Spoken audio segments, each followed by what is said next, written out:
According to the United States Environmental Protection Agency, a concentrated animal feeding operation is an animal feeding operation that confines animals for more than 45 days during a growing season in an area that does not produce vegetation and meets certain size thresholds.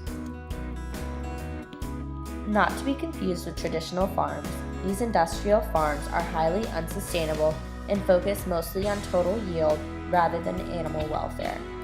EPA regulations require that no more than 1,000 cattle be confined to one CAFO.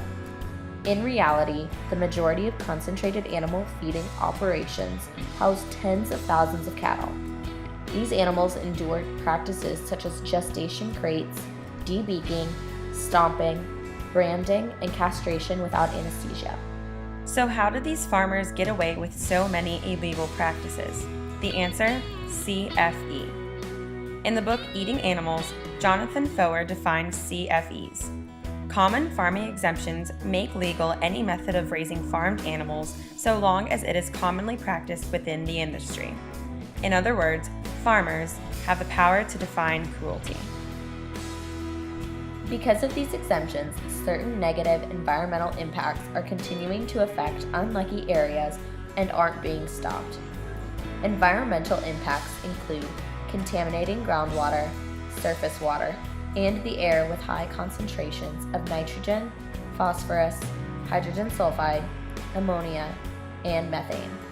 They also emit greenhouse gases.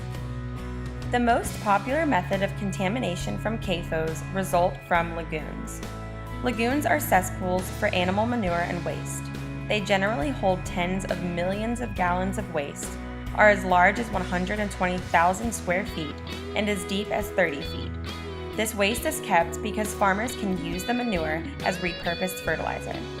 But keeping the nutrients mentioned before in such high volumes can be environmentally detrimental. These nutrients can cause a plethora of health complications in humans who reside in areas close to and far from the CAFO.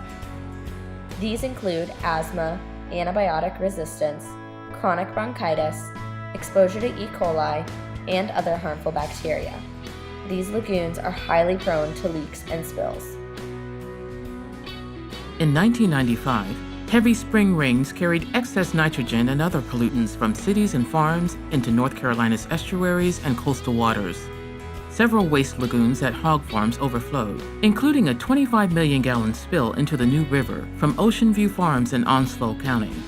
In the late summer of 1995, millions of fish in the Neuse River were killed near historic New Bern, North Carolina. To quantify the waste animals produce, we are going to use an equation to calculate the sludge volume from cattle in the United States. Sludge volume is calculated by multiplying 365 days, number of 1,000 pound animal units, total solids production per animal unit per day, sludge accumulation ratio, this is measured in cubic feet, and the sludge accumulation over the number of years.